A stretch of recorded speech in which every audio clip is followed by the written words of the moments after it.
ప్రవహించే గోదావరి పేరు వృద్ధగవతి మీనది, మరి యొక్క పేరు కుండల తీర్థము. స్వామికి ఆ పేరు ఎలా వచ్చిందంటే, స్వామివారి రూపం చూసారా, లోపల పైన గోడాకారం వచ్చి పక్క నొక్కినట్టుగా ఉంటుంది. ఇలా ఈ రూపంలో ఈ గోడాకారంగా ఉన్నదే చెవుక పెట్టుకునే కుందలాలు, చెవుక పెట్టుకునే పోగులు, ఇటువంటివి రెండు. ఈ రెండును కూడా సూర్య భగవానుడు వరుణదేవుడికి 2 మకర కుండలాలు బహుకరంగా ఇచ్చాడు. వరుణదేవుడు సముద్రుడికి బహుకరంగా ఇచ్చాడు. సముద్రుడు గోదావరిని అలంకరించుకోమని బహుకరంగా ఇచ్చాడు.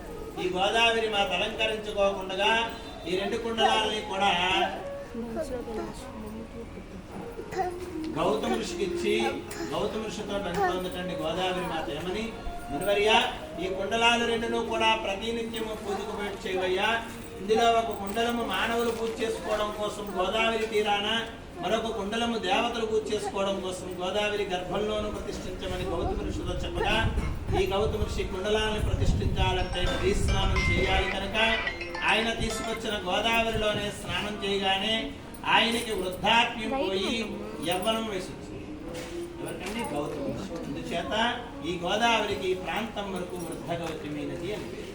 ఈ ప్రాంతం వచ్చిన తర్వాత యవ్వనం వేసొచ్చింది కనుక ఈ ప్రాంతం దాటగానే గౌతమి నది. అందుచేతనే ఈ గోదావరిలో వృద్ధులు కూడా స్నానం చేస్తే వృద్ధాప్యం పోయి యవ్వనం వేస్తుంది. అంటే పడుచుతనం వస్తుంది కాదండి, సంపూర్ణ ఆరోగ్యవంతులుగా ఉంటారని పురాణాల్లో చెప్పుకుంటూ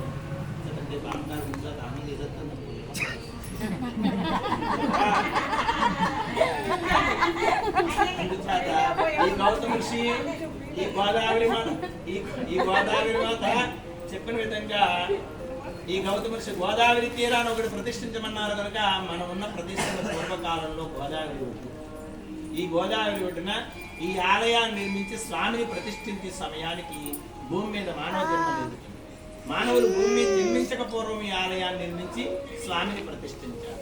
మరొక కుండలాన్ని గోదావరి గర్భంలో కంచు దేవాలయం నిర్మించి అక్కడ కుండలం ఉంచినట్టుగాను ఆ కుండలానికి నారదాది మహాములు, ఇంద్ర దశదిక్పాలకులు, ఆదిత్యాది నవగ్రహాలు, ఇతర దేవతలు, ఇతర మునులు కూడా గోదావరి గర్భంలో ఉన్న స్వామికి అభిషేకాలు, అర్చనలు, హారతులు ఇచ్చుకుంటారు.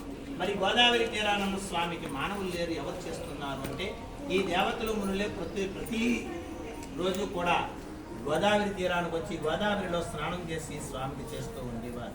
ఇలా ఎంతకాలం చేశారు అంటే మానవులు భూమి మీద సంచరించడానికి వచ్చేటంత వరకు కూడా వీళ్ళు చేస్తూ ఉన్నారు. మరి మానవులు ఎప్పుడు వచ్చారు, ఏ కాలంలో వచ్చారు, మొట్టమొదటిసారిగా ఎవరు వచ్చారు అంటే కలియుగం ప్రారంభమైన తర్వాత 4వ శతాబ్దంలో భక్త మార్కండేయుడు, ఆయనకి ఆయుష్ తీరి సమయానికి తల్లిదండ్రులు బాధపడుతుంటే, ఎందుకమ్మా బాధపడతారు, నాకు ఆయుష్ ఇచ్చింది ఆ పరమేశ్వరుడు, నన్ను తీసుకెళ్లేదు కూడా ఆయన చింతకే, మీరు అనుమతిస్తే నేను ఆయన్ని వేడుకుంటాను అని చెప్పి భక్త మార్కండేయుడు భూమండలంలో ఉన్న శైవ క్షేత్రాలన్నీ దర్శించి ఈ క్షేత్రానికి వచ్చారు. ఈ క్షేత్రానికి వచ్చి గోదావరిలో స్నానం చేసి స్వామికి అభిషేకం చేసుకుని ఈ స్వామిని ఆలింగనం చేసుకుని గట్టిగా పట్టుకుని వేడుకుంటూ కొన్ని అష్టకాలు వర్ణించారు భక్త మార్కండేయుడు. ఈ అష్టకాలు వర్ణిస్తే 8వ శతాబ్దంలో ఆదిశంకరాచార్యులు వారు నడిచొచ్చే దేవుడు అని మనం అనుకుంటూ ఉంటాం. ఆయన ఈ క్షేత్రానికి వచ్చి ఈ గోదావరిలో స్నానం చేసి స్వామికి అభిషేకం చేసుకుని భక్త మార్కండేయుడు వర్ణించిన అష్టకాలని లిఖిత పూర్వకంగా రాశారు. అవే చంద్రశేఖరాష్టకాలు.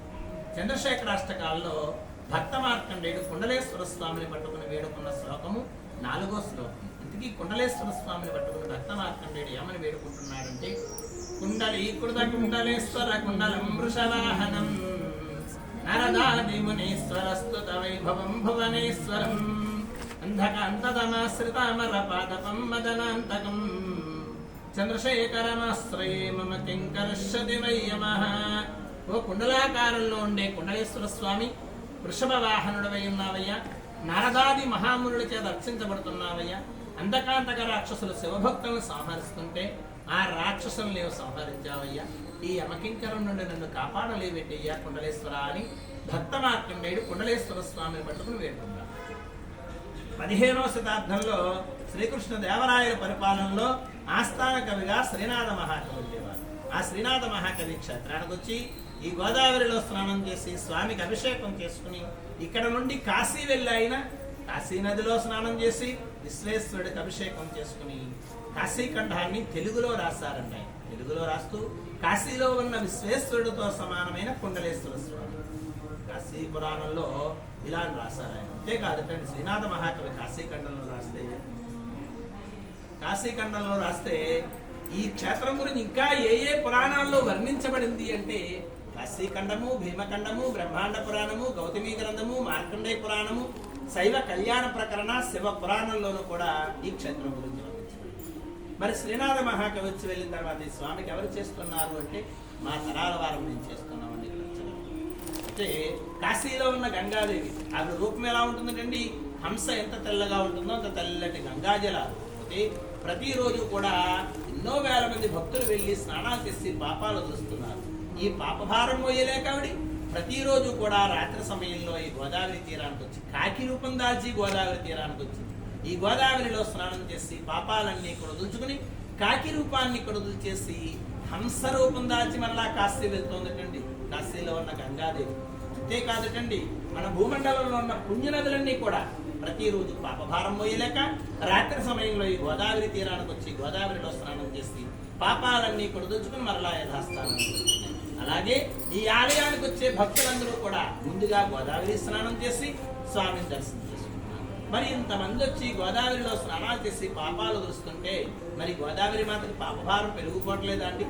అప్పుడు సముద్రుడు అన్నట్టండి గోదావరి మాతతో, ఏమని, ఓ దేవి, రోజుకు 3 పర్యాయాలు నేను నీ చెంతకొస్తా, నీ దగ్గర ఉన్న పాపాలన్నీ నేను తీసుకెళ్ళిపోతాను. చేత ఈ గోదావరికి పర్యాయానికి ఒక్కసారి పునీతం అవుతుంది, మోక్షం చెందుతుంది.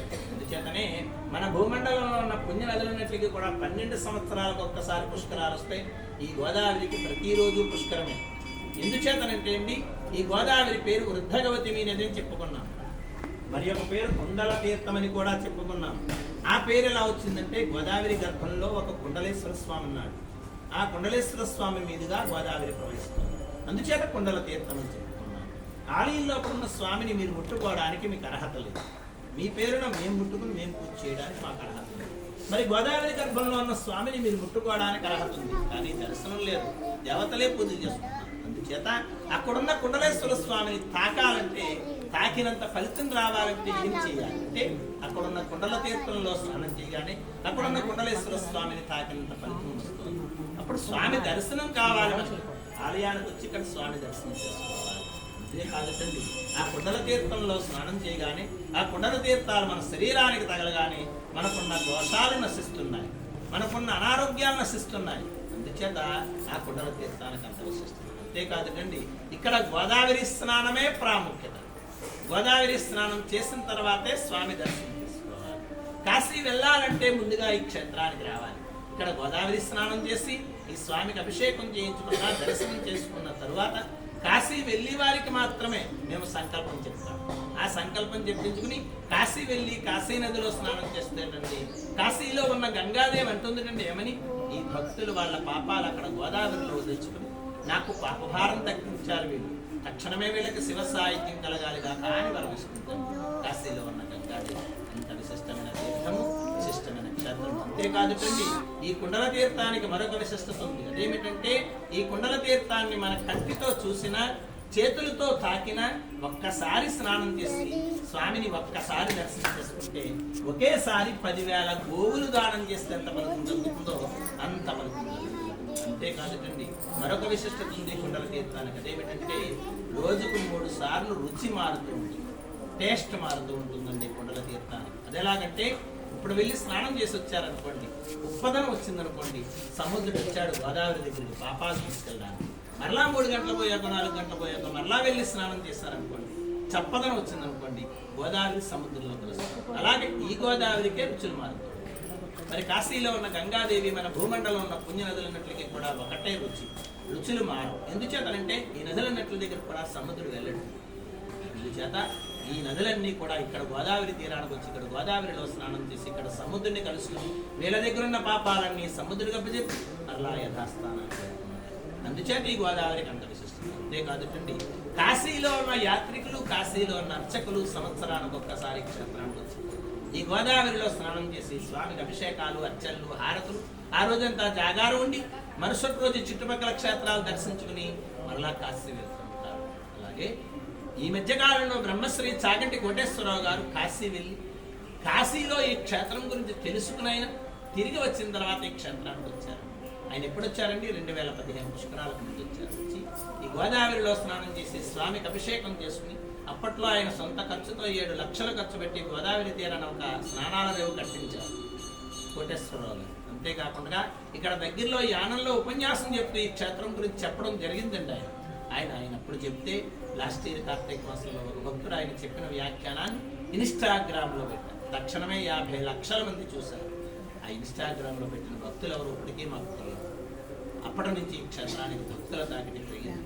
అంత విశిష్టమైన తీర్థము, విశిష్టమైన క్షేత్రం. అంతేకాదుటండి, విష్ణుమూర్తికి 10 అవతారాలు ఎలాగో ఆయనకి యుగానికి అవతారం. ఈశ్వరుడికి 363 శివలీల, ఈయనకి రోజుకో లీల.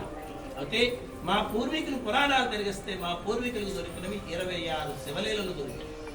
ఆ 26 శివలీలలో కూడా ఆలయ గోపురం మీద శిల్పాల కింద నిర్మించారు. శివలీలలే కాకుండా శక్తిపీఠాలు, నవగ్రహాలు, అష్టదిక్పాలు, మొత్తం 74 శిల్పాలు ఆలయ గోపురం మీద ఉంటాయి. ఎన్ని శివలీలలు, ఎన్ని శిల్పాలు ఉన్న ఆలయ గోపురం మన ప్రపంచంలో ఇదే మొట్టమొదటి ఆలయం. ఈ ఆలయం మీరు చూసే కొన్ని క్షేత్రాలు అనగా గొల్లల మామిడాడ, వేములవాడ, ఇలా కొన్ని దేవాలయాల మీద కొన్ని శివలీలలే నిర్మించగలిగారు. అన్ని శివలీలలు నిర్మించలేకపోయారు. ఇప్పటికీ ఆ శివలీలను మీరు దర్శనం చేసుకోవచ్చు. ఆలయ గోపురం మీద ఏ లీలకి ఆ పేరుతో శివలీలలు. విశిష్టంగా తీర్థము క్షేత్రం. అంతేకాదుటండి, కాశీ వెళ్ళి ముందు ఇక్కడ రమ్మన్నాం కదా అని కాశీ ప్రయాణం 15 రోజుల ముందో, నెలల ముందో పెట్టుకుని క్షేత్రానికి వచ్చి గోదావరిలో స్నానం చేసి స్వామిని దర్శనం చేసుకుని మా చేత సంకల్పం చెప్పించుకుంటే వర్తించదు. ఎందుచేతనంటే అండి, ఇక్కడ సంకల్పం చెప్పించుకున్నప్పటి నుంచి మీరు కాశీ వెళ్ళేంత వరకు కూడా నిష్ఠగా ఉండాలి. నిష్ఠ అంటే అయ్యప్ప స్వామి మాలాధారం నిష్ఠలా ఉంటుందో అంత నిష్ఠగా ఉండాలి. పర్లేదండి, నిష్ఠ కదండి ఉంటామంటే ఎక్కడో చాలా దూరం నుంచి వచ్చాము మేము, అలా ఇక్కడికి రావాలంటే కష్టం, చెప్పేయండి అయినా సరే చెప్పించుకోకూడదు. ఎందుచేతంటే ఇక్కడ చెప్పించుకున్నప్పటి నుంచి మీరు వెళ్ళేంత వరకు కూడా దైవాధీనం మన ఇంటి దగ్గర ఏదైనా ఆటంకం కలిగింది అనుకోండి, ఈ చెప్పించుకున్న సంకల్పం వృధా.